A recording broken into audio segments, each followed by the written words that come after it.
Identity 5 gamers, and happy New Year's Eve. It is the last day of 2025, and what a year it has been. Oh my goodness. I'll just say before we get into today's video, thank you so much for yet another year of support. There are a lot of ups and a lot of downs this year, but I'm excited for the next one, a next whole full year of IDV in this community. I'm quite excited. However, I don't want to move around too much because the game is very laggy right now. They didn't really update the new engine, so as you can see, there's like some frame drops, and every time I try to open up a profile, oh my gosh, I mean, look at that. Look at this lag. It's disgusting, bro. And every time I try to open up like a character thing, it also lags. Like, it just lags so bad. It was actually worse. It's actually not as bad as it used to be, but oh my gosh, it was so bad a few hours ago. Anyways, the IVL finals, the playoffs, are now upon us. We're not watching the final matchup, but we are watching day one, I believe, of 4 total days of finals, I think. We'll have to see. But I did live stream the first 2 sets, and we actually did see Cueist being played one time in both those sets. So I'll leave a link in the live stream, or I'll leave a link in the description to that live stream if you're interested in watching, you know, the very first Cueist match in all of Identity 5 tournaments. But I believe there's also one more in today's set that we're going to be watching, which is between MRC and Wolves. And MRC is theorized to be most likely the person who will win the championship, either them or GR. So let's just get right into the set and take a look at what we got. Here we are. It's time for the set. Sorry about the mouse. I'm watching this on a restream from a Japanese streamer because they are not uploaded to YouTube just yet. These are streamed on Bilibili.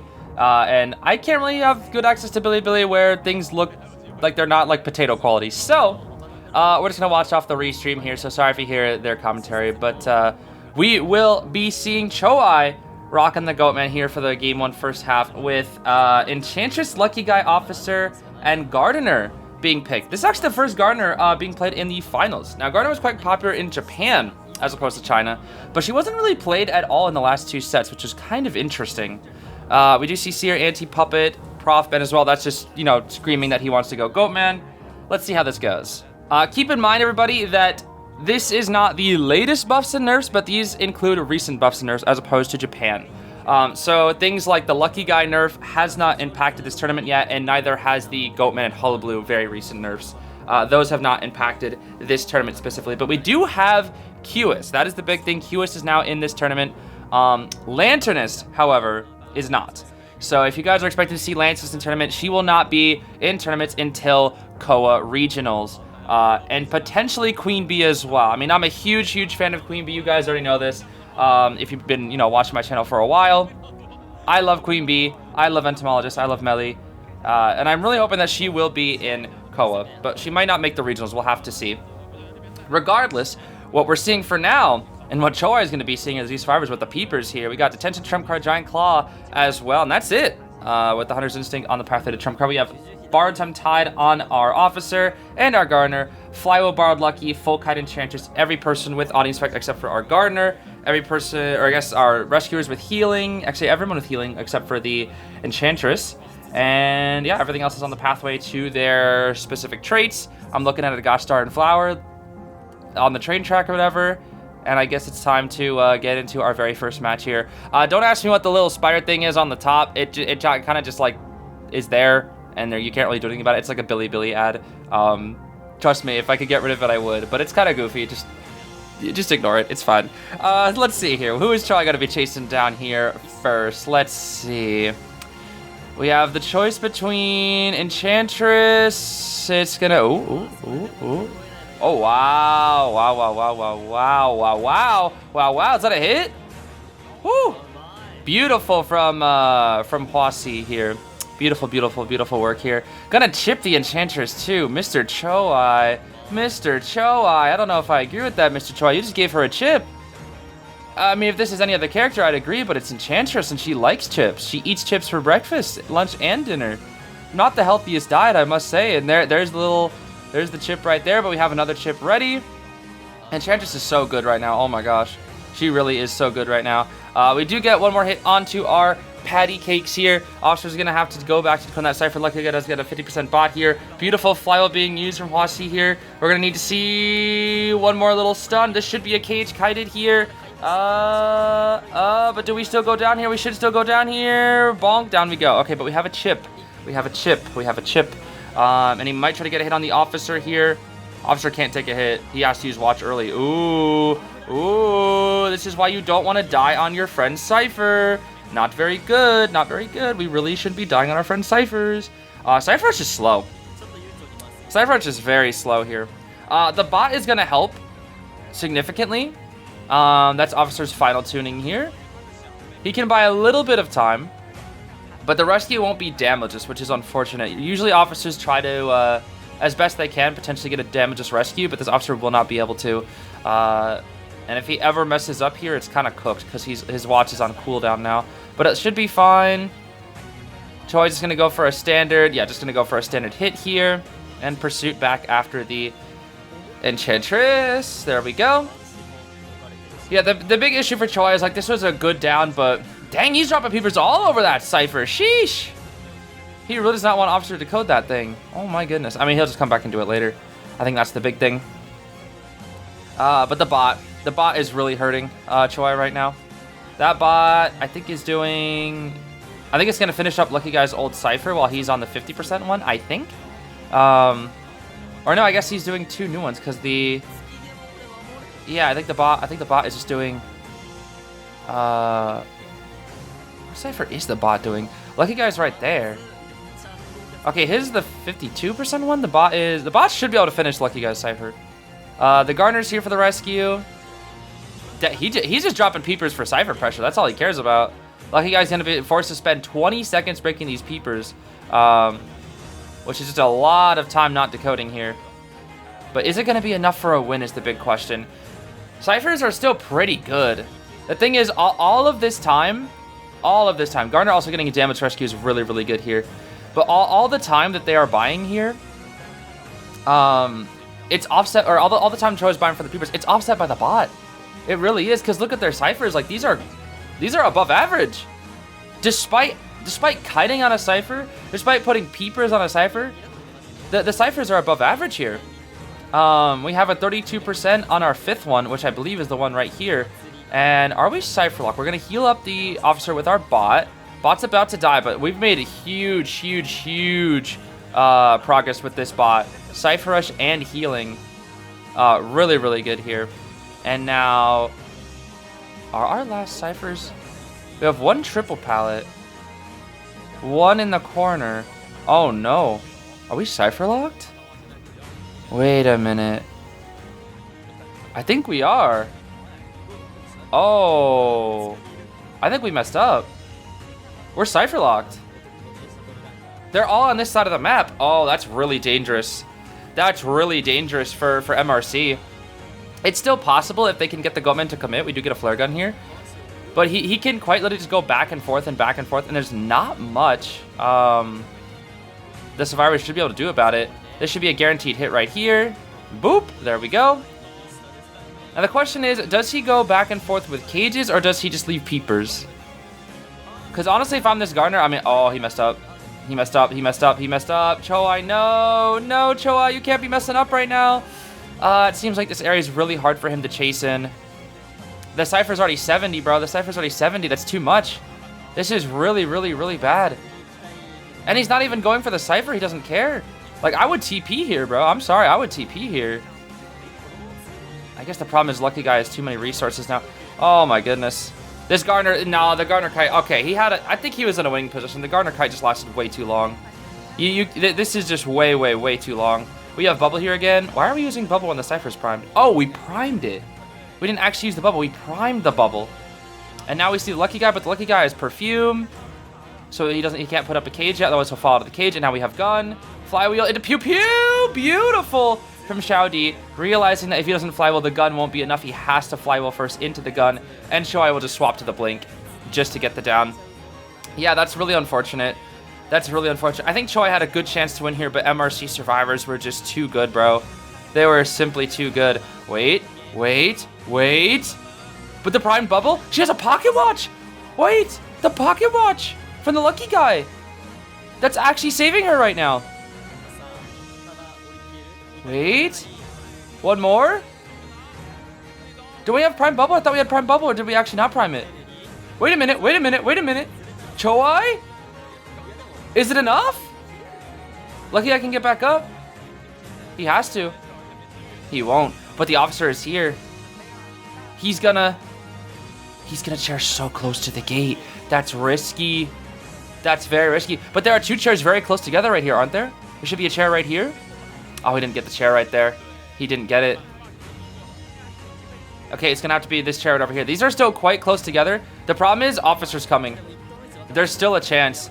Because if officer comes on in, gets a damage rescue, and then opens the gate, like officer can do a lot with this watch. This all comes down to Xiao X here. It all comes down to Xiao X. Ugh, that's scary. He got the rescue. He doesn't get the hit. Oh, it's really bad. Oh my goodness. Okay, he got Xiao X. But wait, Xiao D, where were you? Xiao D, what?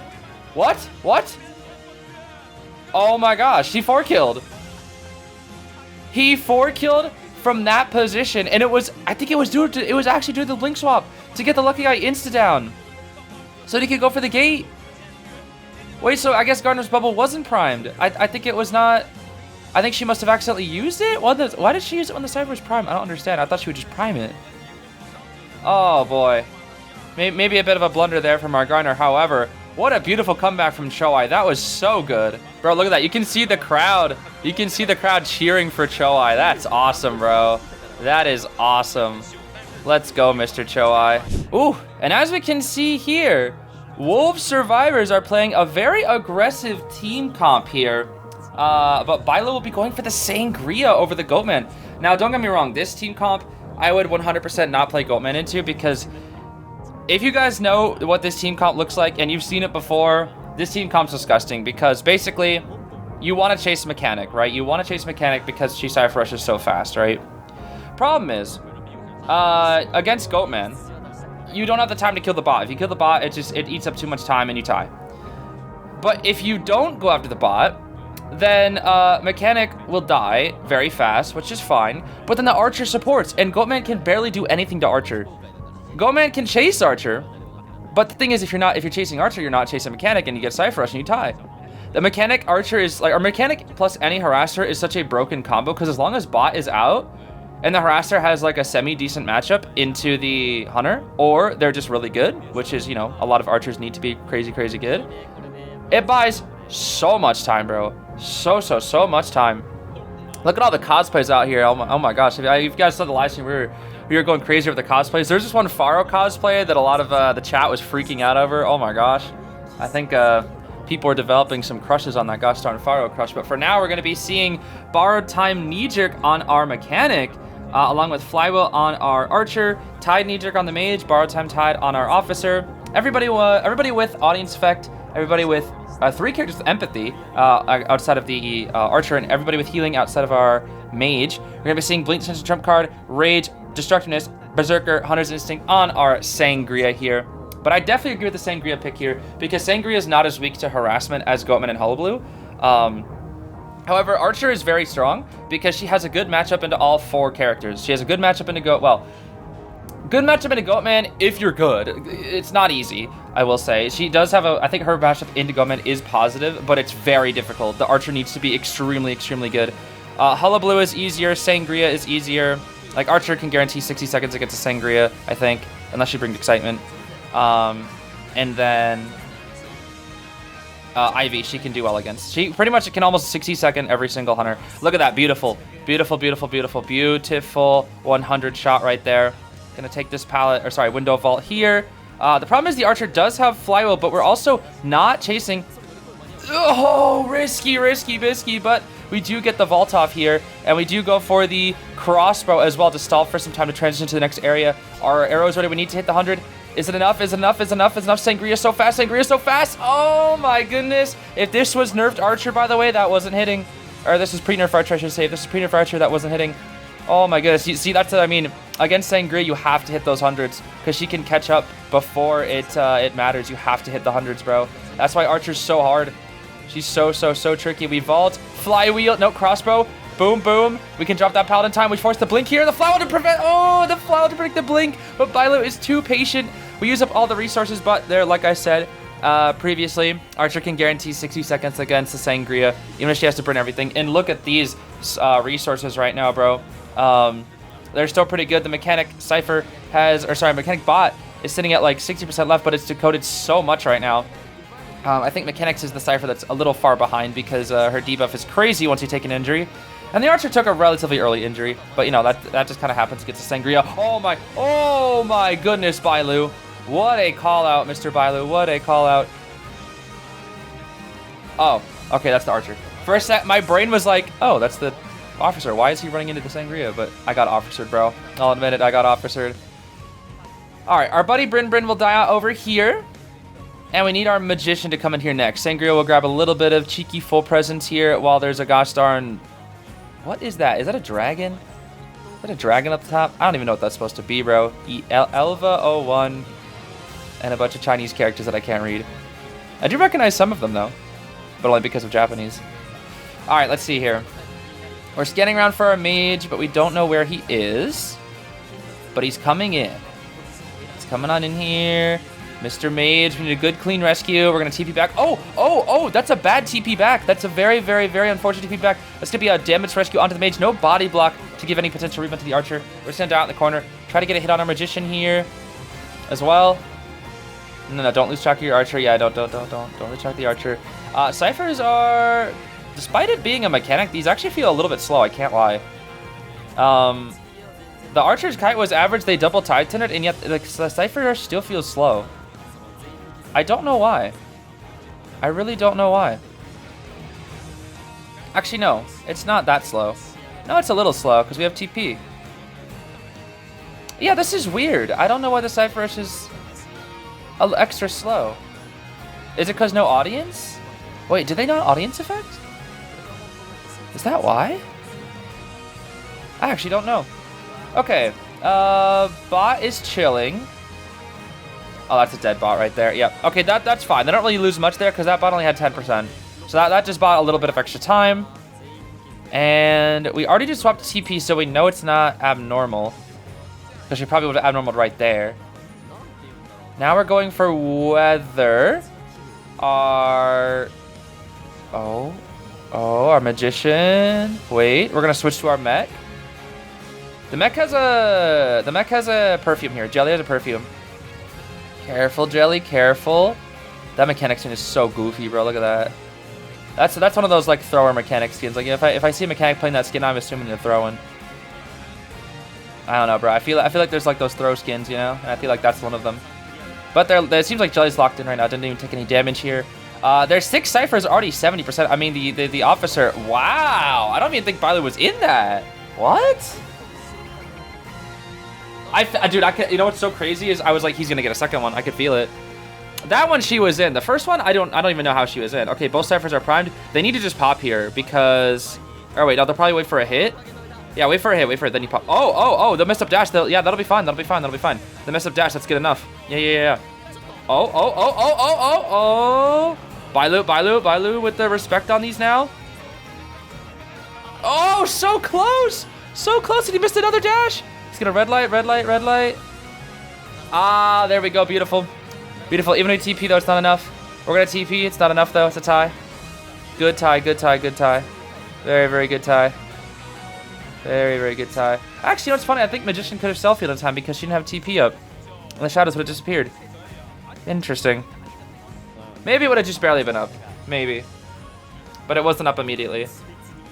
That was a good endgame kite from the Magician. Very, very good. Let's take a look at round 2 here now. We've got Gimmick Lady, Mercenary, Mike Gaming, and Finn banning out the Goatman, banning out the Bald, Lucky, Meteor, and Cordy. And it's going to be Bailu's Hullabaloo, one of the best Hullabaloos in the world, alongside Jin. I think Bailu and Jin, bro, Bailu and Jin, absolutely terrifying Hullabaloos.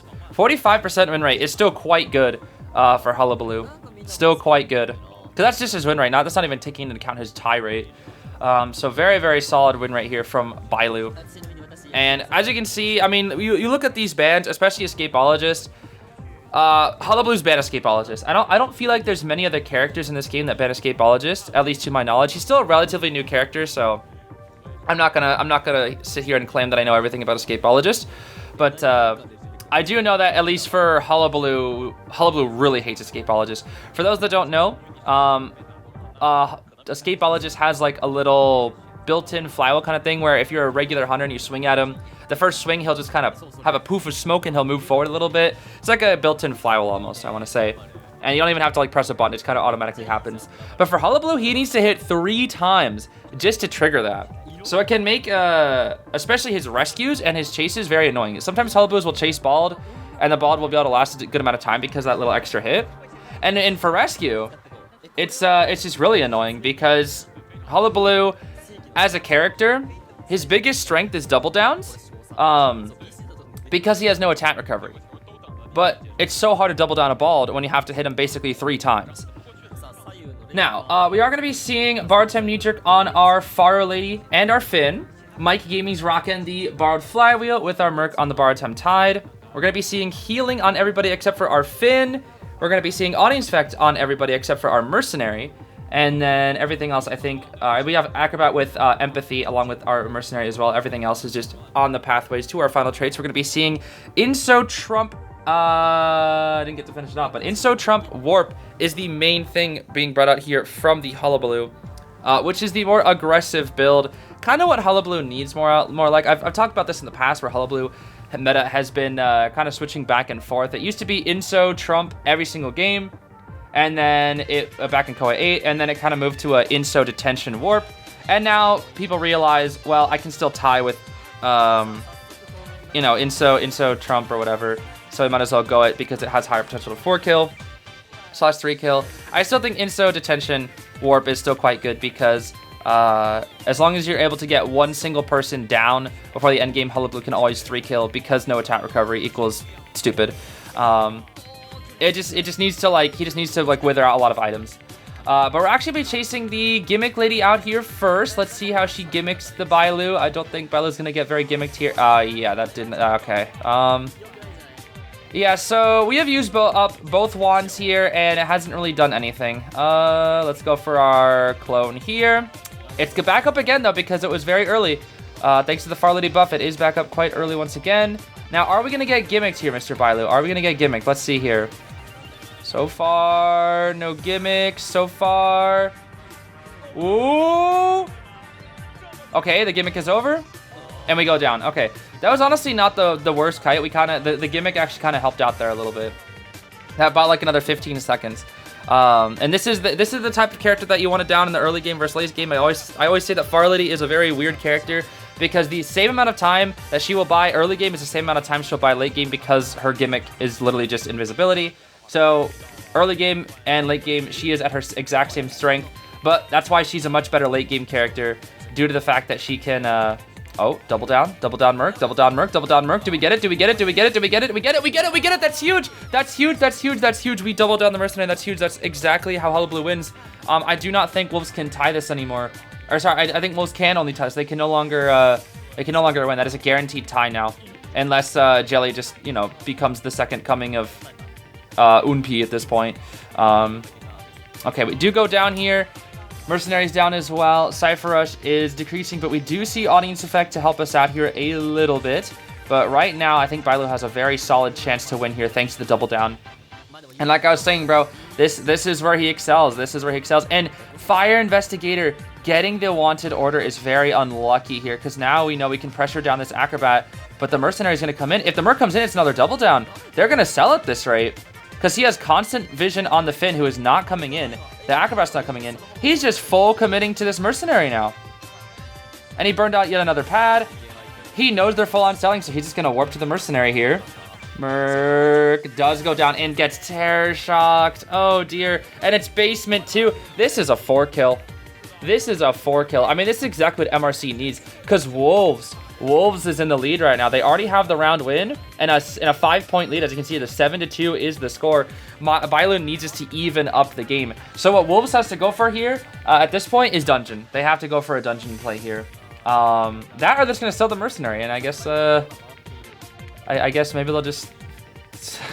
I don't know. I don't know if we sell the Mercenary. I mean, they're literally just going for an aggressive sell strat. I think. Gonna break the ball. Yeah, I think this is quite literally just going to go for an extremely aggressive sell strategy. where it's like, okay, as long as we sell, we'll always get the, we'll always have the Cypher Zone. We can get one. I think that's their goal. And they're gonna start up a backup as well. They already have one Cypher primed. The problem is, Bailu could trade swap abnormal that Cypher. We are gonna move to our Acrobat. We know nobody's going for the Mercenary. We know they're just gonna go for a very aggressive Cypher strategy here. And now it is up to Lion here to, or sorry, Tyan. I almost said, I saw the T as an L. I'm like, Lion, that's B for you, bro. Tian or Tyan, I don't know how to pronounce her name.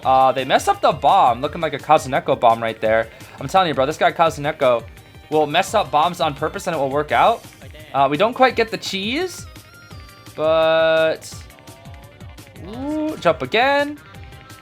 No flywheel being used here from our Acrobat. Now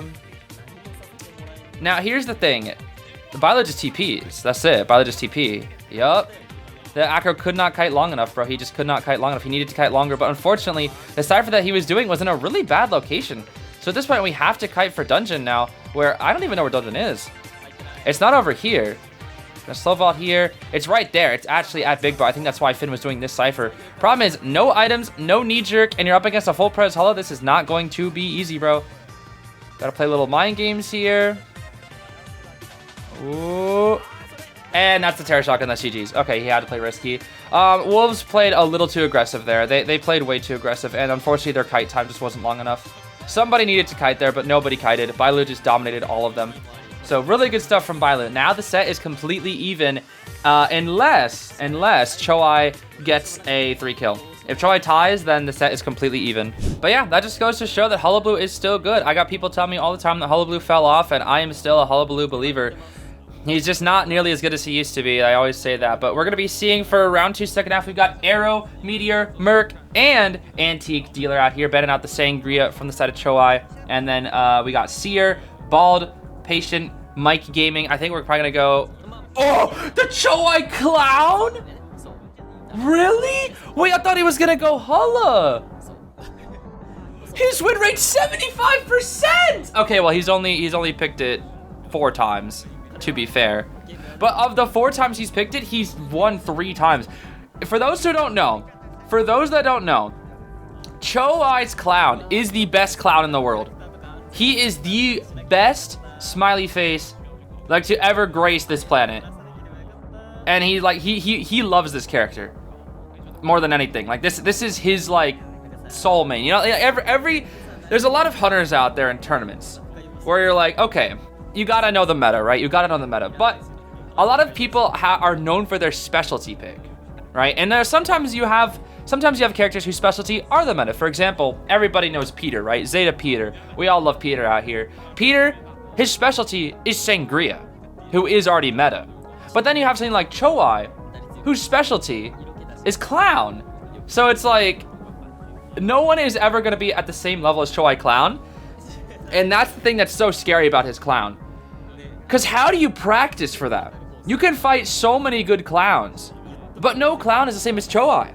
You know, I remember asking, B4U, they lost to Choai's clown in Koa 7. That's how they lost their Koa 7 run, it was to Choai's clown. I remember asking them, I was like, did you guys practice for clown? And they were like, there's no point. Like, we can practice for clown as much as we want, but no matter what, we're not going to find a clown player on the level of Choai. Like, it's ridiculous, bro. So at that point, they just kind of have to, like, just pray. I mean, you know, some practice can help a bit, but, you know, no one's going to be on that level, you know? That's the thing. We are going to be seeing 3 Titaners here, though, from MRC. That's quite aggressive here. But we do need this because they really want to tie here. They really want to tie. And I don't think they were expecting Choi to go Clown. But 3 Titaners, 2 on the Merc, and Borrowed Time tied on our Merc and our Arrow. Tied Knee Jerk on our Meteor, and then Flywheel Anti. Anti the only one with Flywheel here, which is quite good. For Choai here, only 1 flywheel to deal with. And then I didn't get to see a full look at the builds, but I do know that everybody here had audience. I didn't really take a good look at Choai's, unfortunately, because I'm out here yapping about you know, the clown pick, bro. I really am just out here yapping a bit too hard about this clown pick, but I'm excited to see this because, you know, this is not a map. Oh my gosh, he's got the OPH skin too. We love to see it. Or sorry, yeah, that is OPH, not BLK. That's OPH, Smiley. But it's got Detention, Inso with Blink, it looks like. Here, we're going to be seeing Full Star Reduction, Impact, Wanted Order, and Berserker on the build for Mr. Choai here. Looking at Nanako nearby, which is the worst chase target. Rock on the Koa 7 skin, though. You love to see it. I love Koa 7 anti. Don't really get to see that skin too often in tournament. People usually like going for the flashier ones or like the black one. But we're not going after our anti. We're actually going to be going for Xiao X here. Maybe? Maybe. Mercenary! Yeah, we're going for our Mercenary. We do know that Clown loves to chase rescuers. And Mercenary, unfortunately, has a pretty bad matchup into Clown. For those who don't know, Mercenary is, you know, considered widely by many people to be a chase target that is not very viable for most hunters. However, Clown doesn't care. Because look at that. That elo pad doesn't really do anything, you know? It really, he has to burn all these pads and just to mind game. He has to risk TS now. That's all he can do. That's basically all he can do. He's stuck here until he either one takes a hit, and that's it, yeah. He has to risk Terror Shock every 2 seconds. That's the thing. That matchup is so good for Clown. Unfortunately, Mercenary just can't really do much there. It's a very bad matchup. He quite literally has to risk Terror Shock after he just kind of spams a couple of pads, because that's just what Clowns do, bro. That's what happens every time. I've done this kite many a time myself. You burn pads to get to the strongest pallet that you can, and then you pray that you win the mind game, because that's all you can do. However, Cypherrush is still very good here. They are losing one of their Titans, but this is Mercenary Terror time. Mercenary delayed hit if you don't rescue him with Titan, but they still have to have 2 Titans, which, you know, kind of helps out. So this is likely looking like a tie right now, unless Choi can do something. Choi needs to, like, compensate in some way. We do have a good, solid healing drill, which could help, but we also have meteorites on the side as well. Oh, very scary, very scary. But he captured the outpost, and he's forced to use the hover to escape. Beautiful work, because that I'm telling you right there, everybody. There's the blink just down the Mercenary, just to keep it consistent here. I'm telling you, bro, if that's any other character, they're getting double hit there. But the Aeroplanist recognizing the situation that he was in, captured in that little corner, hovering out, that is huge. That is a game-changing play. I'm telling you, if the Aeroplanist dies there, they have a very high chance of getting 3 killed. But because he used the hover there, the game state is now stable. That was extremely good. I'm telling you, if there was any play that needed to happen in this game, it was that hover. That hover was the tie play right there. That was the most important play of the game that I've seen so far. We're going to be seeing Xiaodi coming in here for the rescue, flying on in just to make sure we don't get hit into Rocketed. And you can't get TS, you can't get TS. Once again, going for the same strategy here. And we get the body block, but is it going to be enough? That's the question. The Antiques Dealer is now going to come on in here, and that is going to be Choi's biggest fear. We're going to hit the Anti there, knowing that she's going to want to support. The Ciphers are not enough. The Anti's going to have to support a little while longer here. Let's see. Beautiful stun from our Antiquarian, and we're just going to keep looping Shaq over and over and over. This is bad for Choi. Choi needs to do something, but the problem is he doesn't have trait. This anti can support forever. And this is Nanako's anti. A very good anti. But he gets it down. The Cloud? What is the Cloud doing? I think the Cloud is there to offset. The Cloud is there as bait.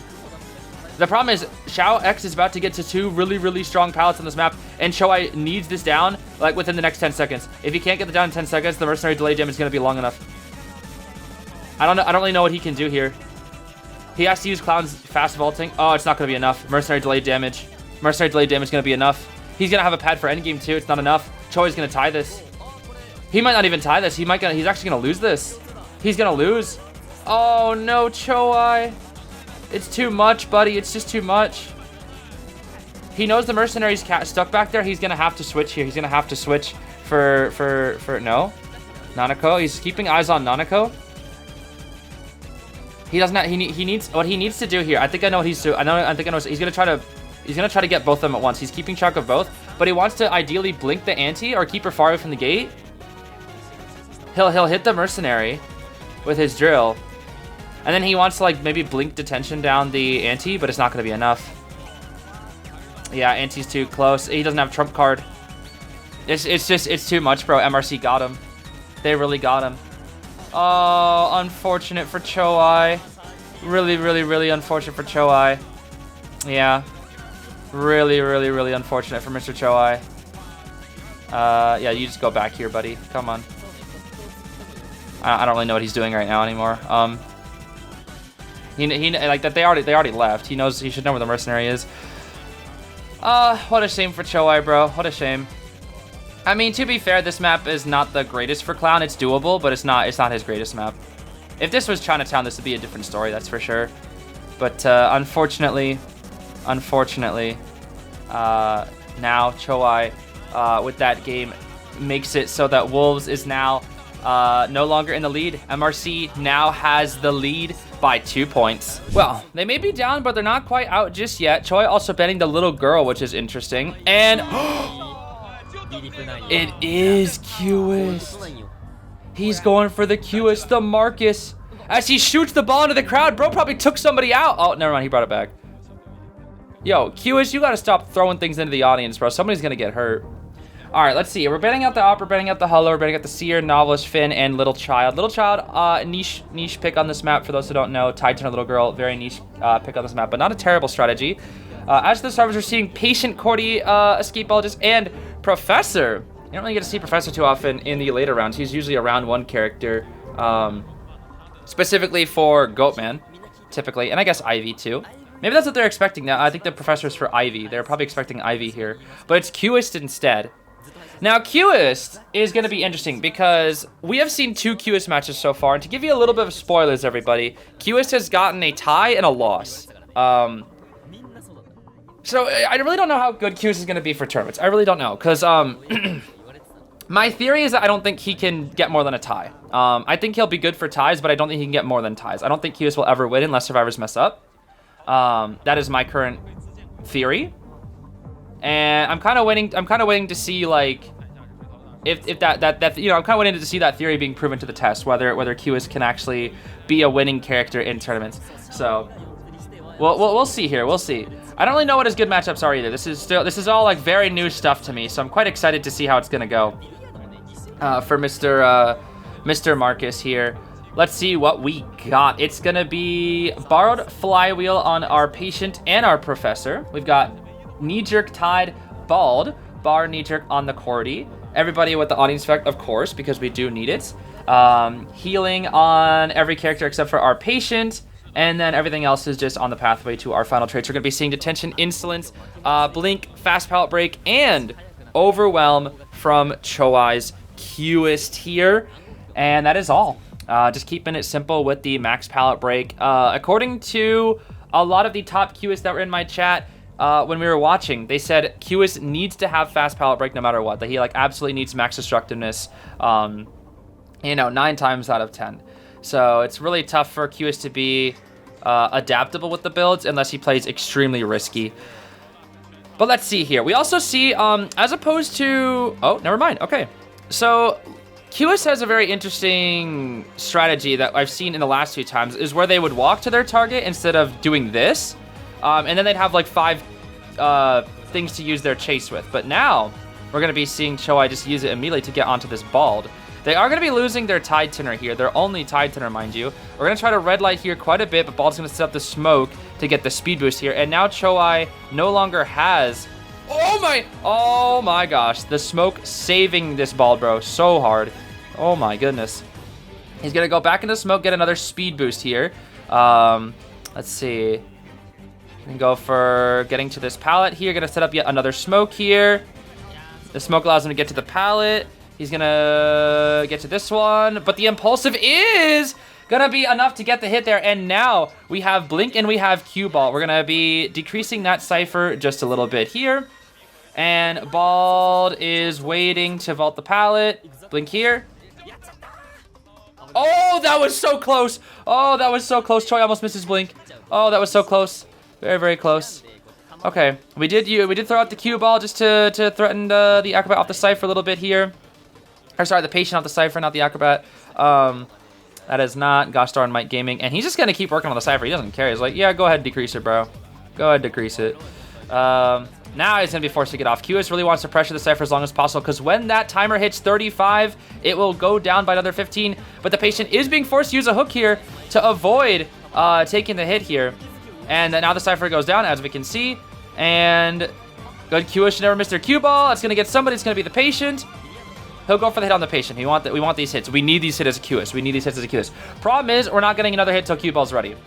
That's the problem, is Cueist cannot get hit, so cue ball is ready. He's going to try to go back down after this ball, back into our ball mode here, our Marcus's demon or whatever, Maxwell's demon, whatever it's called. And now we have Cordy to pew pew. Oh my goodness, Kyoko Kitty Giddy ready to shoot that gosh darn gun. The problem is we need to time it well, because if he gets inside of a contact point and you shoot the gun, he's immune to the gun. So we need to shoot it at a very, very good time. There's the cue ball. Pew pew, and it hits a pallet! Oh my goodness, a huge mistake from our Cordy. Choi, like, so nonchalant about it too. You see, he didn't even look back. He just heard it and was like, yeah, it's gonna hit the pallet. Bro did not even look back. That's a huge mistake from the survivors. Actually, I think that's so huge that they could actually win now. Maybe Choi could actually win this now. I'm telling you, I'm an advocate right now. My theory is he can only win if people mess up, and that was a huge mistake, because that kite would have been increased by another 30 seconds if he didn't get hit, or 20 at the very minimum. We do get a good clean rescue because he didn't go for any camping strategy. Cue ball is ready, but he didn't use it on the chase. Last year ciphers are a little bit slow, and now Xiao D protecting Xiao X. The Xiaos kiting together here. They need to make use of, I guess, body blocks here. Bald with the speed boost. Oh, that's so close. So very close. Ciphers are increasing. Cordy does take the hit, but this is fine, because again, body blocking against Cueist is a double-edged sword, because now his speed boost will last for, what, 10 seconds, I think? Let's see here. Or is it longer than that? 13 seconds! Oh my gosh, this lasts so long. Look at this. And there's the blink. A beautiful, beautiful blink from the Cueist, and the abnormal comes through once again, using the cue ball to force him off the cipher. And there we get the chair. He's actually in a winning position. He can win because of that one mistake. Oh. He still has a good amount of contact points. Is Choi going to be the first Cueist to actually win in tournament? He's in a good position. Oh, wait. Where's the last cipher, though? Oh, no. The last cipher's on the other side of the map. Oh, okay. They're not three. If they were three ciphered, I think Choi won. I think Choi guarantee wins. If you ever three cipher yourself versus Cueist, you're kind of cooked. And the thing is, three ciphering happens a lot in tournament. I cannot lie. It happens way more often than you think. So survivors need to be way more careful about where they kite against Cueist and what ciphers they do into a Cueist. We have a cue ball here. We do miss the cue ball, unfortunately. We're just going to go into our Maxwell Demon ball form. We have one more hook on our patient. Beautiful hook from Huasi here. Beautiful, beautiful hook. And we're on the last two ciphers here. Unfortunately, I think the Cordy's is catching up. He's losing his tie position, bro. He's losing his tie position, or sorry, his win position. I think he's only in a tie position right now. He really needs to get something to happen here. He's gonna go for the Cordy cipher. Does he have enough contact? He only has one more contact point though. That's it. He's out of contact points. He's doing everything to get to the Cordy, but he can't even lock the cipher. He's gonna just go full bank on the Cordy. Xiao D has nothing, but there is coaster. Wait. We don't get it in time. Wait, no, we do. We do get it in time. Never mind. We get it in time. Wait. We have a bot on the gate, though. Oh, that's going to hurt. That bot's going to hurt. Nanako's coming in. We can get this. Huasi on the cipher. We can pop. It's going to decrease one more time, I think, right? Or wait. No, that's not the right one. It's not the right timer. He's going to go back again? No, he has to go for the press at this point. You know the cipher's going to be ready. He's gonna try to lock it. He can't lock it down in time. He doesn't have the contact points. He can't do it. There's not enough contact points. Oh my gosh, he does. He did it. It's gonna be locked. It goes down. It's not prime. It's not prime. This is huge. No, not necessarily. It's gonna be prime by the time they get back. There's the cue ball. Ooh. Oh. Is this so he has a speed boost for detention? They're waiting out his speed boost. They just pop? Oh, because the bot's already on the gate. Right, because they're just like, oh, he doesn't have contact points. He can't make it back. Yeah, they just pop. Because the bot's already on the gate. He's going to tie. No, he's going to tie. Oh, he's going to tie. The bot, bro, the bot. He's going to tie, yeah. Oh, my gosh. Oh my goodness. I don't even know if he would have made it. I don't even know if he would have made it without the bot. I don't even know if the bot mattered. But the bot was like salt in the wound, bro. He was close, bro. He had a chance. I think he actually had a good chance. Because the cord missed the gun. If the cord didn't miss the gun, I think it was still a tie. But the cord missing the gun there was huge, bro. That was exactly what he needed, but it's just unfortunately couldn't clutch up. All right, so now we need to see Wolves. If they want to keep the stability of this game, we need to see them hopefully just tie here. Let's see here. Round 3, second half. Big 4 are banned from the side of Bailu. Can we see another Cueist is the question. I did see some cool cosplayers out there. Oh my, That is a grandma, bro. That is a granny. That is not a Cueist. The lion does not concern himself with being picked twice in a row, but the granny is here to stay. Oh my goodness. Here to celebrate New Year's together with family. We got Emil and Orphe on the same team. That is interesting. We got Pumbaa and Professor there as well. Rocking the Seer, Escapeologist, Arrow, and Cordy bands here as well from the side of Bailu's Granny.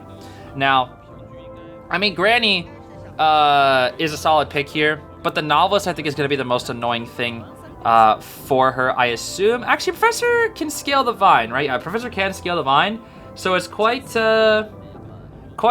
annoying for Peddler as well.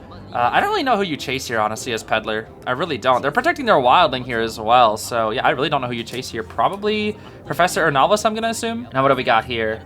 Okay, Bar Time, Tide, Healing, Wildling, that's all we got. Bar Time, Knee Jerk on Orphe and Emil, matching. That's scary. With Audience Effect on everybody but the Pumbaa. We got Great Power on our Orphe, Healing on our Professor and our Emil, and Empathy on our Professor as well. With a flywheel build for Mr. Prof. We got Warp Attention Trump card. There was Rage, Wanted Order, and a couple of things there. I don't even know, bro. Something like that, bro. Something like that. But yeah, I mean, Granny into this comp. We'll have to see how it goes. We will have to see how it gosh darn goes. I don't really know. This is the problem whenever you have like a lot of like good characters for later rounds is like, what do you play into, right? Outside of like specialties. It looks like for now, we're gonna go for Tian, the Professor, right? Yeah, the Professor. Okay, let's see here. Yeah, Claustrophobia. That's what it was. Claustrophobia we have as well as Addiction. It looks like here. Claustrophobia just to guarantee that tie. I mean, we already have a tie from our Cueist. We're gonna swap to the Orpheus. Swapping to the Orpheus. I'm under the impression that Novelist is pretty good into Peddler. However, I think when I was commentating with B4U, they said it's not necessarily the case where Peddler can do something. It's not like it's a full counter, right? Oh no! I feel like that should have been a hit, bro. Peddler's hitbox. She at least got the chip, but that pallet stun hurts, especially since it's a great power pallet stun, which means it lasts a little bit longer. However, it is offset by the what a good thing. Oh wait, he's dead. Oh wait, the warp. What the? Okay, that was jank as heck. Okay, that was clean from the Orphe. I did not know there was time to use the book. I'm gonna have to try that. That might be ping dependent. I don't know, because if you can't press the button in time before the Peddler can, might not work. But I'll have to give that a try. That's quite interesting. I just don't know what frame book comes out. I don't know if it's a frame 1 ability, as opposed to Peddler's relatively fast swing. Careful. We have the scale. Pumbaa. Okay, good work from Pumbaa. Not too bad. Can the Novelist get out of the book is the question, because Vine will kill him if he can't. Ah, he dodged the Vine. Okay, unfortunate. I mean, this is looking fine. Are we gonna try to harass is the question. Oh, we are. All right. Come on, Pumbaa. Go for the gems. Ooh. Pumbaa. If nothing else, he's buying time. He doesn't actually have to get the harass. As long as he buys time, it's good enough. He's mirroring her movements very well here. Okay, that's fine. He fell off his board, but he bought time. That's the thing. He bought time. He bought a good amount of time here. This is a tie. I don't think the Peddler can win anymore. This is a tie. Unless she stuffs the rescue. She needs to stuff Jelly. Actually, no, wait. There's no tide on Jelly. Oh. That was very risky. If Jelly didn't dodge that, it was over, bro. Respecting. Bila respecting the vine. Good. We have chips. We have vine. We have chips. We have vine. We have chips. Ooh. Peddler. Granny. Oh. Okay, not quite. Does Emil die for Orphe? That is not the person you're supposed to be dying for, bro, but it would be very funny if he did. Orphe takes the chips. Emil will take the hit. Orphe gets away. Orphe has book. That's the thing. So we cannot go for vines. We have to go for a chip down. Okay, here we go again. We have chips. He doesn't die, though. He doesn't die. Warp again. Book.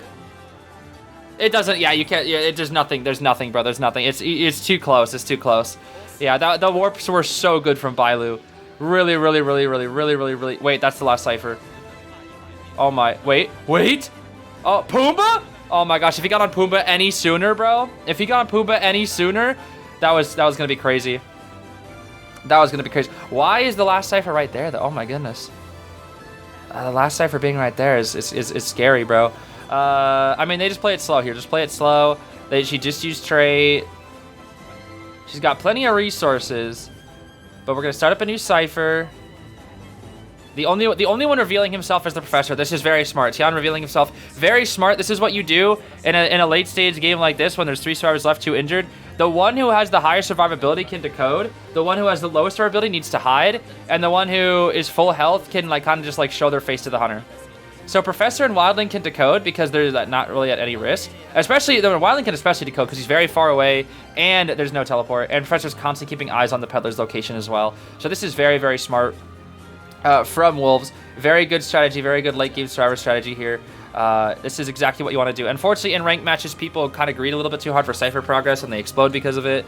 But this is really good from Wolves. They know that trade's going to be up soon. And at this point, they know it's probably trump card, so they're probably expecting a potential teleport. The thing is, Jelly, now on the Cypher, can bait the Peddler away. Or at least, now the Peddler knows it's going to be primed. So Wildling can get off his Cypher and go to the gate. I think, is what's happening here. They don't want to pop yet. They don't want to pop. It looks like Wildling will actually press the stop, maybe? Is that what's happening here? Let's see. Yeah, Wildling is heading to the gate. And Professor is kiting as long as he possibly can. The thing, if you're wondering why the Professor's actually kiting here, he's kiting because he wants people to get on top of the gate for endgame. Let's see here. Oh.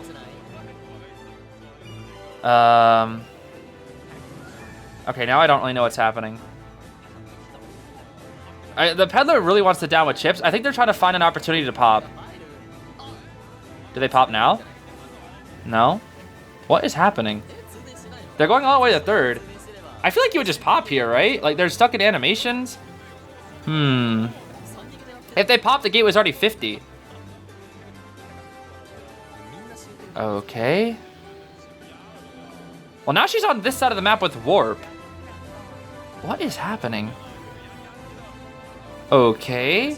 Oh, I saw the inside of her skull. Scary. Very scary. Okay, let's see. She's gonna go for the Pumbaa on the gate, which is the worst chase target for her, but they had time to reposition with all that time the Professor bought. The question is, where's the dungeon? But no one's at first. They're very far from first. And Pumbaa only lasts 25 seconds here. As Pumbaa's not gonna last very long. Funnily enough, Bailu can actually win this. I think the Survivor's kind of messed up. I can't lie. Actually, did they?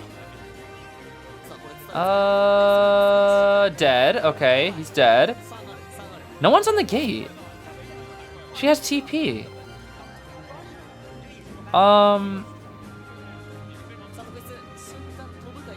I think it's the same. No, I think it's the same result, right? This is so jank, bro. This is so jank because they're so scared of teleport. But Bailu's not going for it. Bailu's gonna check this area first, expecting that somebody's waiting middle. but this is close. She's gonna close in on the professor soon. But she lets it rip. She lets the TP rip. And the professor can go back for the wildling. Oh no, Bilo let it rip. I think we needed to check. Oh, we now know where professor is, but she can't make it back in time. That's only one vine.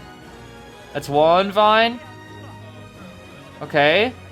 It's still so far. One vine will be enough to catch up, I think. But they both have distance. Pumbaa and Hook. They have Pumbaa and Hook. This is too hard. There's the vine.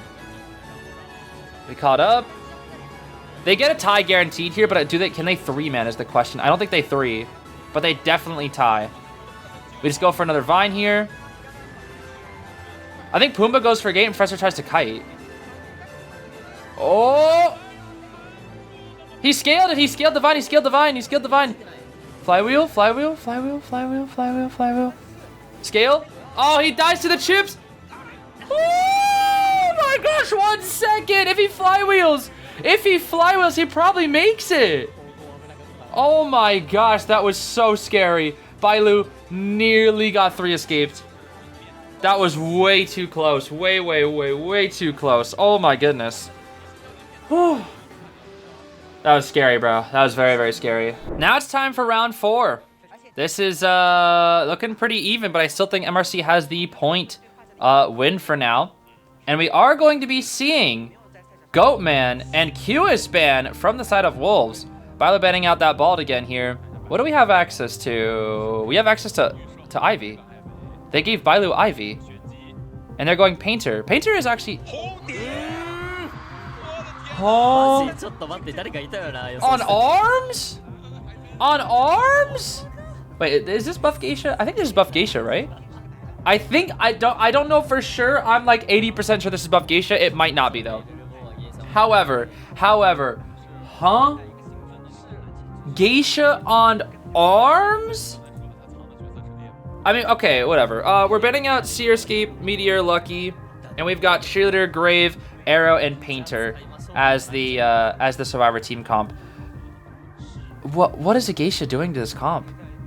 Aeroplanist can kite Geisha. Painter can kite Geisha. Cheerleader is like weird because the speed boost that she gets if the Geisha dashes, she'll like just glide up to it because Geisha is a point-and-click adventure character. So you throw the butterfly and the Survivor, no matter what they do, they just glides to her. So she needs to like utilize the beep beep at a good time, but it's not fast enough to escape an instant hit as opposed to like Aeroplanist or Painter, who I think can put down a painting in time.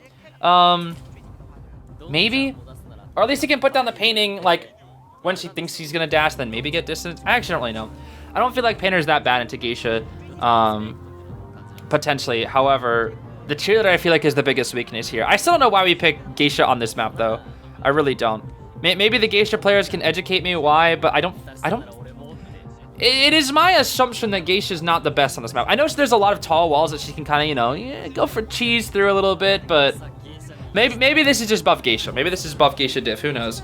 Maybe with the point and click adventure butterflies and the big hitbox, maybe it's better now because her hitbox is. People complain about her hitbox. It's the size of the moon now, bro. It's huge. I'm telling you that, like, I was going up against this Geisha on like Leo's memory, and I'm like so far away from her. I drop a pallet, and it's like it just hits, and it's like, bro, you're halfway across the map, and like the hitbox hits me. It's okay. That's an exaggeration, but it really does feel ridiculous with how big her hitbox is now. It's ridiculous, bro. She didn't need it. I really don't think she needed it. If Geisha needs anything else, she needs like, I don't know, not the hitbox adjustment. I know her hitbox wasn't good, but it was like good Geishas made it work, and that's the thing. And if Geisha can get it, why can't Nightwatch get it, bro? You know, well, where my Nightwatch buff at? I know people are gonna say skill issue, but what a skill issue to Geisha, huh? Nah, bro. All right, let me stop my bias here. Let's focus on the match here. Let's see what we got. We're gonna be seeing detention trump card Blink on the gate. Is that Blink? Blink Geisha. We have a Flywheel borrowed Aeroplanist. We have a Tide borrowed Painter. Interesting. Tide borrowed Painter. And Grave. And then we have a Flywheel Beep Beep. We're getting rotated right now. Grave is kind of just revealing himself to the Hunter. And it's like, hey, chase me, bro. Chase me, Bilo. Chase me. I'm chilling, bro. I'm chilling. I am absolutely chilling. And look at the 4K rate. Oh, my goodness. It's dropping. Dropping by every second. Oh, my gosh. Oh, my gosh. Oh, my gosh. It's dropping so fast. Oh my goodness, it's dropping so fast. Looks like we're gonna be on the airplanes. This is not a good chase target. This is not a good chase target. Because he has one free escape from a dash. Hover, yep, there we go. One free escape, there's his free escape. The other ones are like more mind game heavy, but I think honestly what you do with the next dash is you just insta-flywheel jetpack. That's what I would personally do. But you know what's funny is Geisha's hitbox would probably still hit. We're gonna have to moonwalk because we don't want to give the painter his painting. Yup, there it is again. There it is again, bro. There it is again. And I'm telling you, if the painter wasn't here, let me tell you, guys, if the painter was not here, the airplane is getting hit right there. Somebody's getting hit, it's gonna be the painter. And now the painter taking kite here is not as bad. This is like Juan, bro. They're doing the Juan strategy where the painter runs into the hunter. Oh. Oh, wow, he vaulted that. That's crazy. She could have had excitement, bro. Oh my gosh, what a fast thing. Do we make it to this pallet? We do. Oh wow, she just walks right through it without a care in the world. And here comes the beep beep. It's beep beep time. Beep beep beep. Beep beep beep beep beep beep beep beep beep. Oh, the dash cancel. We're gonna have to blink. We have to blink. We have to blink. We have to blink. Yes, we have to blink. Painter needs to get healed eventually, but the Grave can get the first rescue. This is not a good start for Geisha. Not a very good start for Geisha. Oh my goodness. That was basically a 3-side for Kite, but it's spread out. We do see our Grave. But Geisha should lose this all the time. Geisha should lose this every time. Yeah, Geisha should lose this every time. Gonna go for the cheeky butterfly. Damages rescue from the Grave. This is not good. Not good. Not good. Not good. Okay. I forget. Does Painter have 2 paintings or did he already drop a painting? I actually don't remember. Cypher Rush is really good here though. Cypher Rush is really, really good.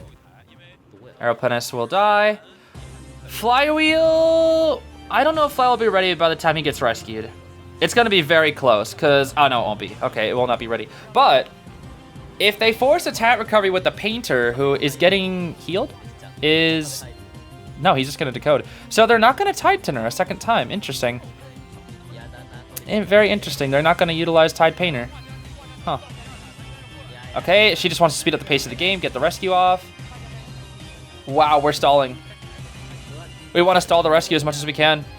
Yep, there we go. We want to keep the airplanist alive. His fly is up at 9 seconds. We need to go for a body block. We already swapped the TP, so it's up to Butterfly Land. It hit the arrow! It hit the arrow, dang. It hit the arrow. Okay, she can tie. She can tie. She can tie. Dang.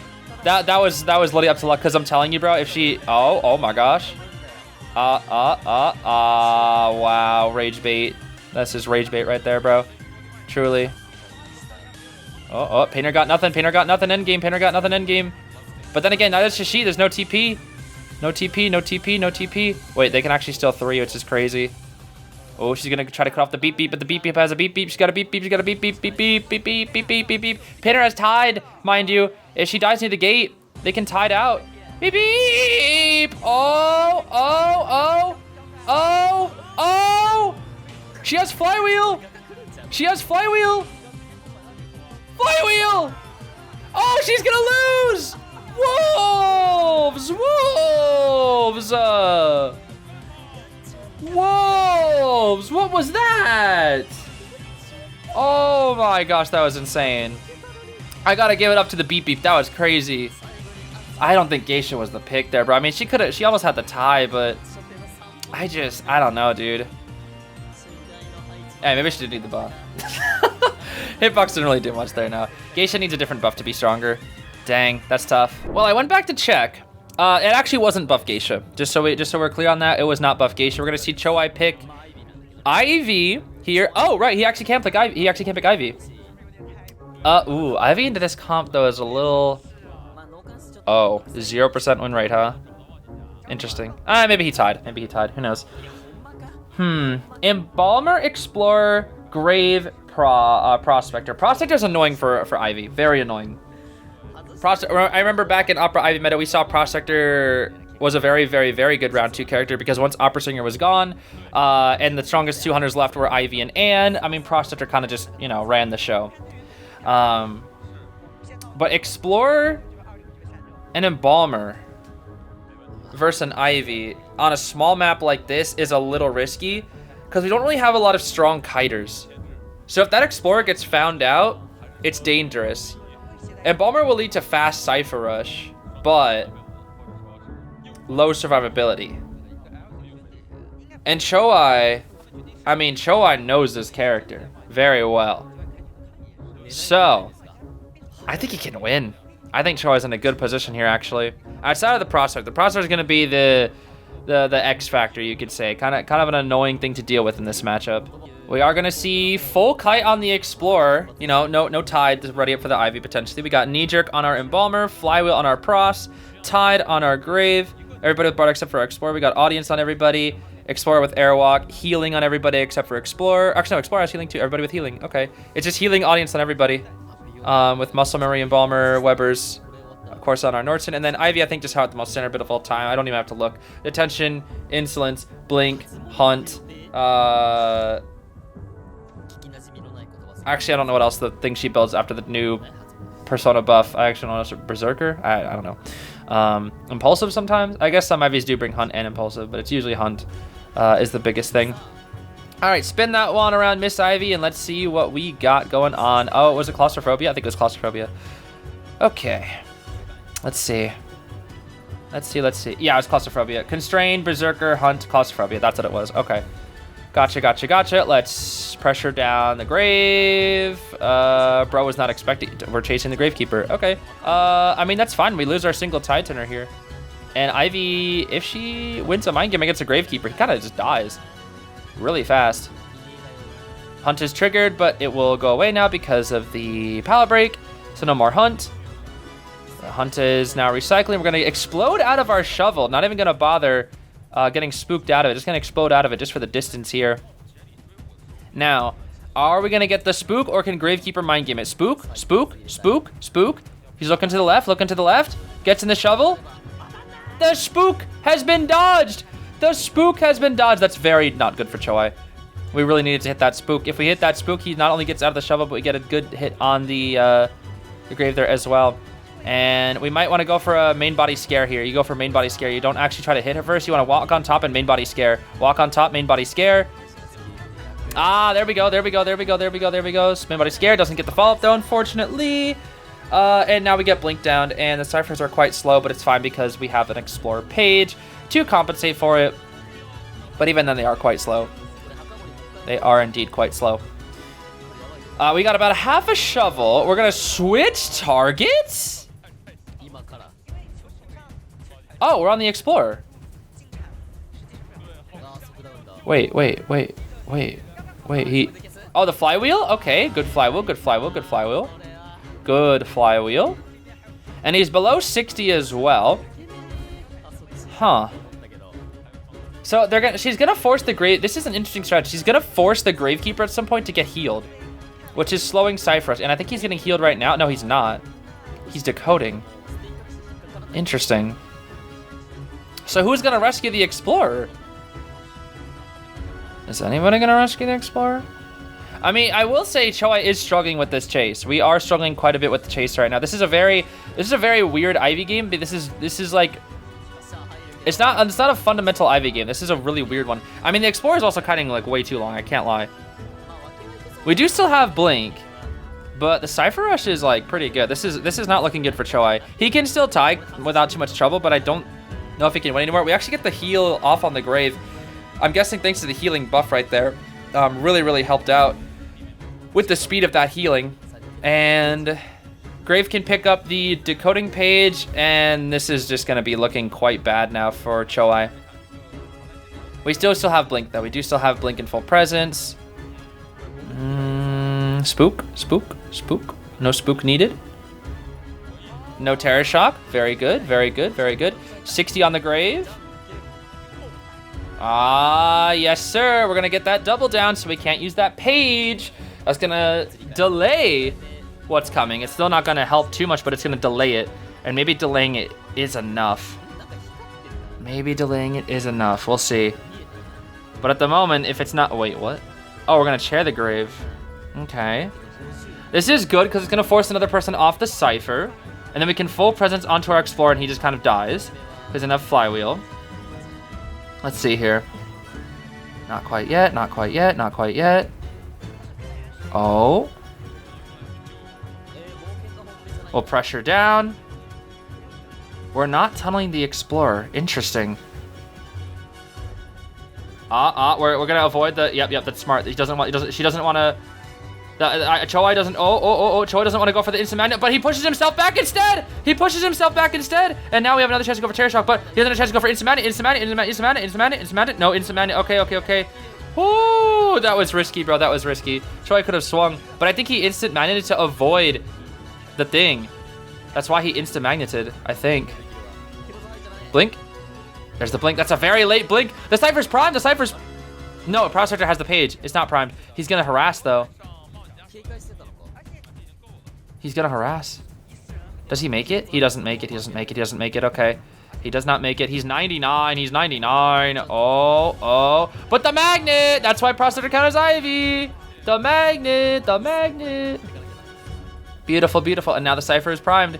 And Choi is in a very bad position here. Does have Claustro, but no trait endgame. This is the problem. No trait endgame, and he knows it's about to be prom. He knows he's getting set up here, as we can see. He is getting set up here. And there is the Embalmer. Oh, wait. Oh, okay, it popped. I was like, what the heck? It did pop, because the Explorer. Now this is where things get hard. Because your Grave is dead on chair, but you don't have a trait to kill. And Prospector can get aggressive on that gate with a magnet if he really wants to. The claustrophobia is helping a little bit, so the gates weren't pushed that much despite them being on it for a while. We'll commit over here.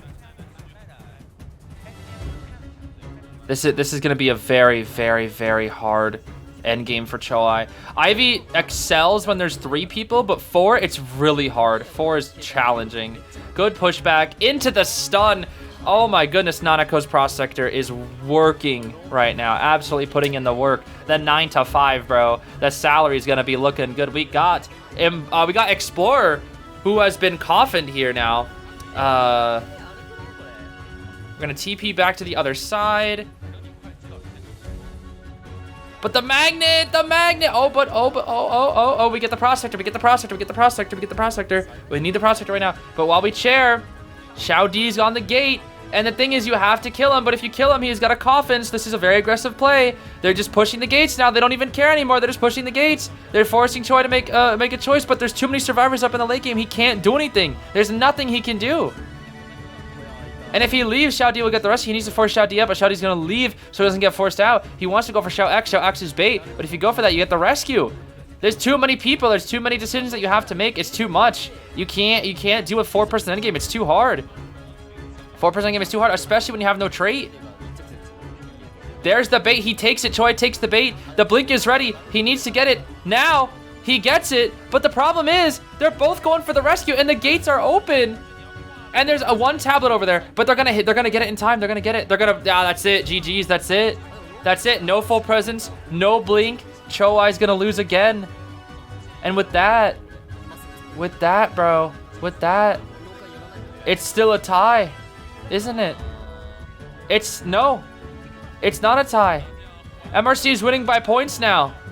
They're winning by points now. They've got a 2-point lead on Wolves. Oh my gosh, this set is really close. Looks like we're going to round 5.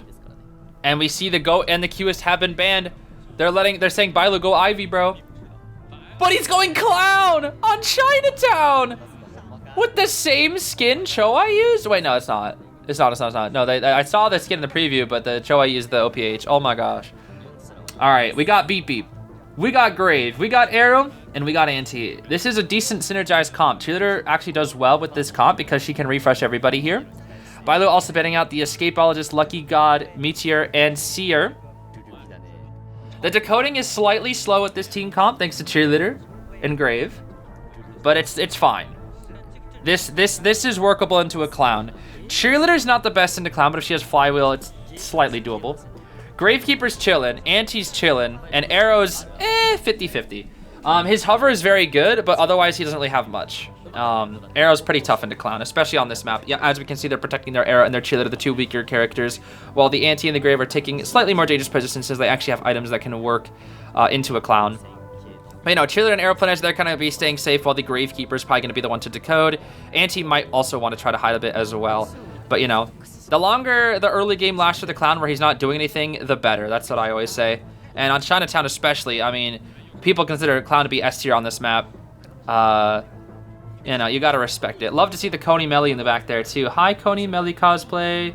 You're the coolest cosplayer here, along with all the other Mellies. We saw Sophia earlier, bro. Oh my gosh, she looked so cool. All right, last round, most likely we're gonna be seeing Borrowed Time on everybody. We got Flywheel on the Arrow and the Cheer, Knee Jerk on the Ante, Tide on our Grave, Audience on everybody, Empathy on our Arrow and our Grave. We got Healing on our Grave and our Arrow as well. Great Power on the Antique Dealer. And then Muscle Memory Webbers on our Beep Beep. I didn't really take a good look at our Clown, but I'm going to assume Insolence and something. Most likely. Either Insolence, Attention, or Trump Card. One of those three. Never Bringing Confined. Probably Blink, most likely. I would assume. Let's see here. Instant Attention, Blink. Yeah, okay. The standard for the Clown. Let's see what else he has here. He doesn't really need to bring any fast pallet break at all on this map. There's not really any good pallets on this map. There's like, what, 3?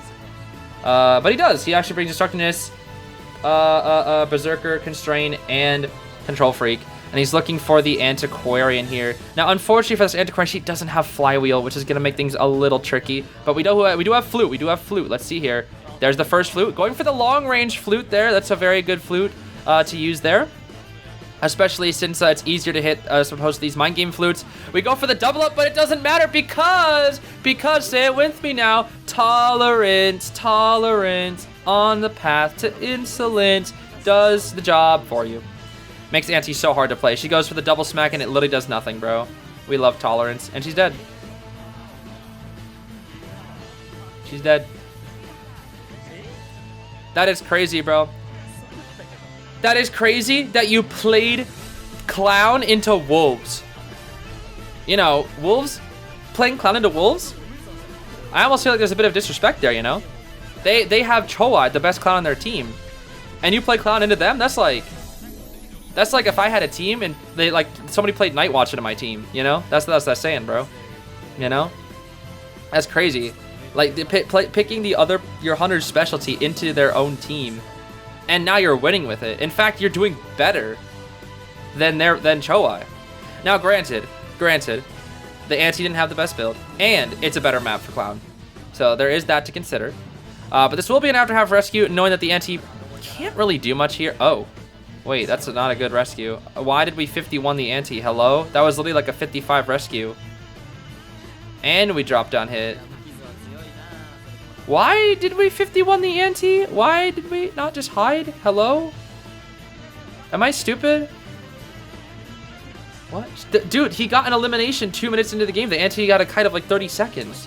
Weather's gone. Like, it's over. He can 4-kill. These Cyphers are very far behind. They're 100% behind on Cyphers. He can 4-kill. Like, unless next kite is really good. Why did we 55? We could have bought like another 20 seconds. Maybe 10, maybe at the very least 10 seconds of extra decoding.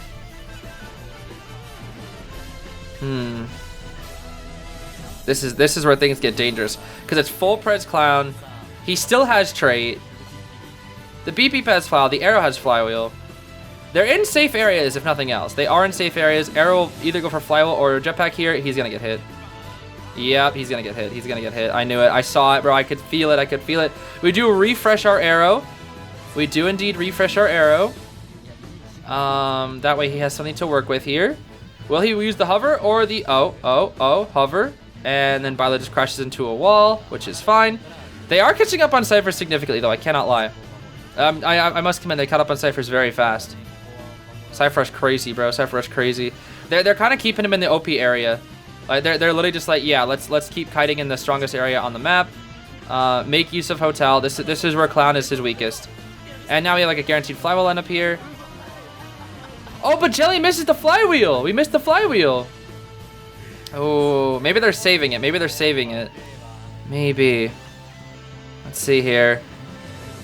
Oh, there's the beep beep. Out the window again. Clown vaults fast, though. Be careful. Beep beep again. Delay, delay, delay, delay. Ooh, no flywheel? I guess we're saving it. I guess we're saving the flywheel. That's fine. That is fine. That is fine. That is fine. The grave will reveal himself. What are we? Hello? What are we? Huh? What? Why did he? It was bait. It was bait. It was bait. It was bait.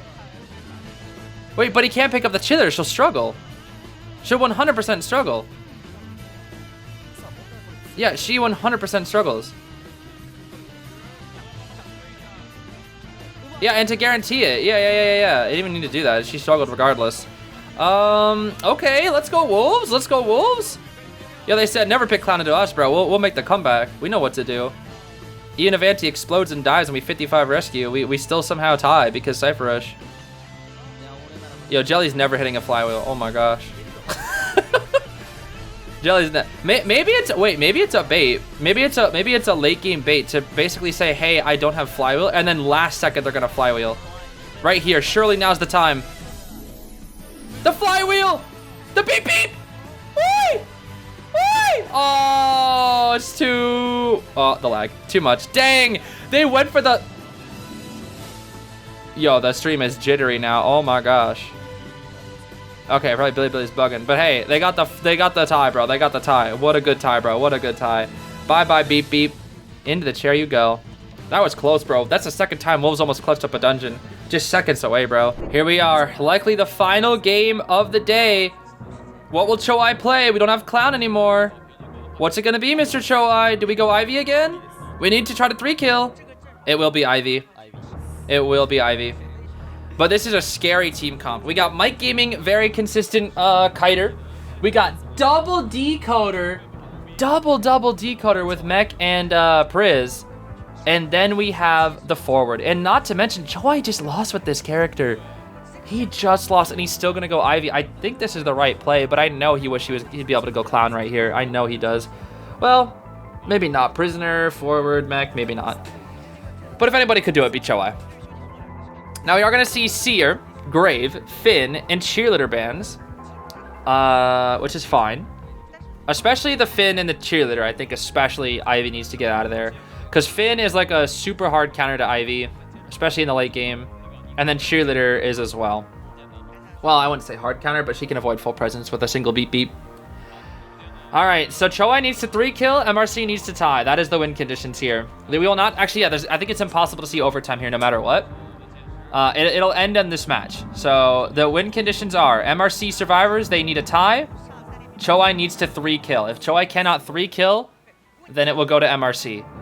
This is a very close set, though. This has been a very, very close set. Lots and lots of back and forth. Wolves with the early lead, then MRC with the comeback and basically stabilizing it through the later rounds, and also taking down the Choai Clown as well. This is a very, very good set.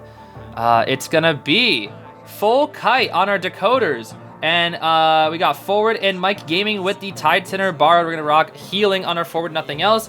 Audience effect healing on our Acrobat, and our Tracy with Weber's, and then Prisoner with the Murray and thing as well. We got Abnormal Detention Trump Card, Hunt Berserker, Mischievous, Hunter's Instinct, Ivy. Oh my gosh. Abnormal Trump Card, Ivy. Abnormal Trump Card, Ivy. Choai is risking it all, bro. Choai is risking it all. He needs to win mind games. With a build like this, you basically say, I need to hit like every scare. Every scare has to hit. If he misses a scare, I think it's basically over. Like, he can't miss a single scare. I don't think. He has to hit every scare. Because the decoding on this team is just ridiculous. Prisoner and Mechanic. This is ridiculous, bro. It's just absolutely ridiculous. Choai basically has to play this perfectly with a build like this. It's so this build is so hyper aggressive that he basically is telling himself, I need to play perfectly or I die. We see the bot, and he's gonna let the bot go. He's gonna let the bot go. This is going to be a really interesting game. We already have 50% done on the ciphers and nothing has happened. There's just this is the issue with so many different targets, especially like 5 targets into Ivy. This is the issue.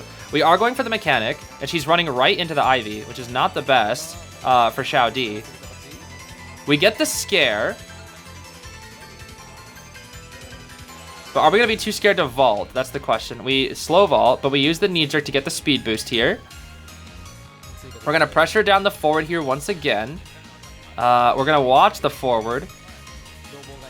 We're going to be able to hit the mechanic here. There's the hit. Beautiful. But beautiful stun from Xiao X. This is how people are using forward a lot in today's meta, is they're just going for a big stun after first hit. That way it's a guaranteed stun. And we get a lot of distance. We get a lot of distance here. Ivy will go for the tablet teleport here. Mechanic is going to put her bot on the Cypher and realizes there's no reason for me to move right now. I'm just going to focus on the bot. And then repossession. But the problem is it's 60. 60, that's pretty good, but there is no blink. There is no blink. We're going to drop the God Palette here. And things are looking very, very slow. Ivy without blink, it's so hard. Even a mechanic can kite you, bro. Even a mechanic can kite. This is tough. This is tough. And the prisoner is here to support. He is here to support, bro. The no insolence, the no blink. I mean, there's no chase. There's just no chase. It's too hard. Well, abnormal here, but it doesn't do anything. The abnormal does nothing. And Xiao Di can't be repossessed just yet. And the bot is, drop down hit though. Okay, that's not so bad. We're gonna take a peek, see if the forward's here. No, tonight. Tonight's withering. Okay, no forward, no forward, no forward. We have basement. We have basement. We do have basement, but they could also just sell. So we're not going to go basement. Yeah, we're not going to go basement. He really needs a stuffed rescue here. I think that's the biggest way he wins, because there's 3 things out there decoding, and this is very scary for Choai. Oh no. Oh no. Oh no. That was a really good rescue. That was a really, really good rescue. Gonna TP back up there. He didn't get the scare. He missed the scare. That's huge. That's really, really, really huge. He needed to hit that scare. I think he loses now. I think there's no way he can 3-kill unless survivors mess up. I don't think there's a way. Ivy needs insolence, bro. She needs it. It's too hard. It's just so hard without it. It really is. We have another Titan or 2. The ciphers are catching up so fast. And if she loses the cipher for a second to abnormal, like, she just gives up her chase target and doesn't have full presence to do anything. This is so hard for Choai. This is ideally when you want your first kill. Okay, he's greeting, he's greeting, he's greeting. He has to greed. He can do that, and then he can abnormal again. Boop. He's buying himself some time. Got a free hit and an abnormal. And we're sitting here to prevent the cipher as much as possible. We'll go.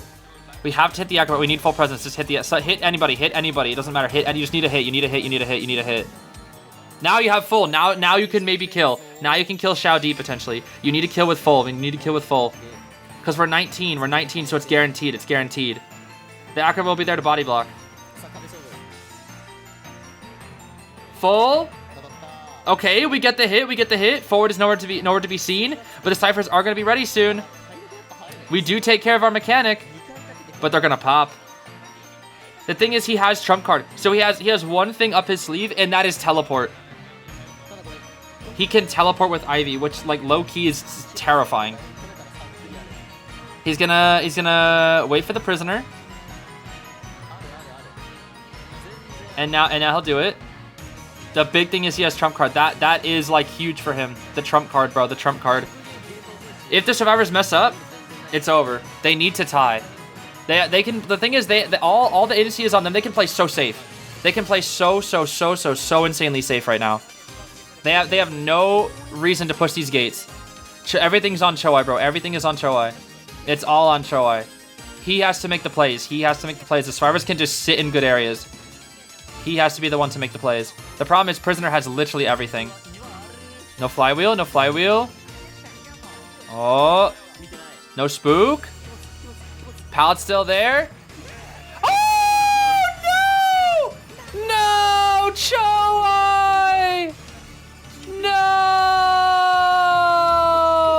Hanako's too good. But the Yith, the bot, the bot. Oh, the bot. Does he know about the bot? The bot will rescue if he goes. The bot will rescue. The bot, bro, the bot. The bot. The bot. He has to respect the stupid bot.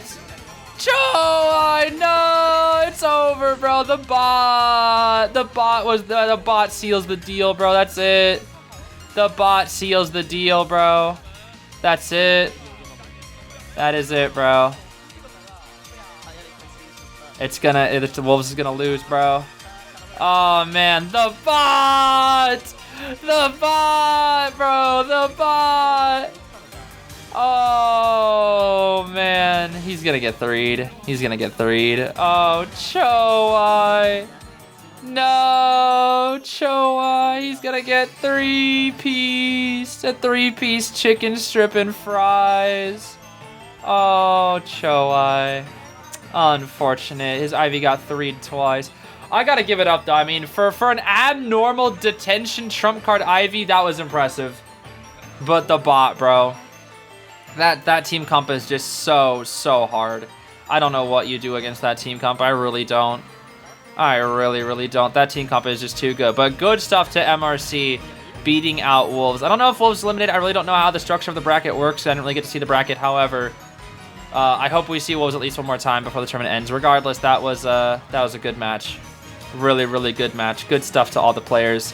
Very good stuff. And as a lot of people were expecting MRC, they have won and are now one step closer to becoming the champions of IVL. The question is, will they actually make it to the championships? We'll have to see some other time. And that, everybody, is gonna be it for today. So thank you so much for watching. And once again, Happy New Year to you all. It's not quite the New Year out over here, but it will be in about, if you're watching this today, it comes out, it'll probably be out in like what? It'll probably be like 2 hours for some people, 5 for some. And I guess it's already New Year's for a lot of people. So I guess this video will come out for a lot of people really close to New Year's. But yeah, I guess I'll be seeing you all later. Thanks so much for watching, but I hope you have a great rest of your day. Bye-bye now.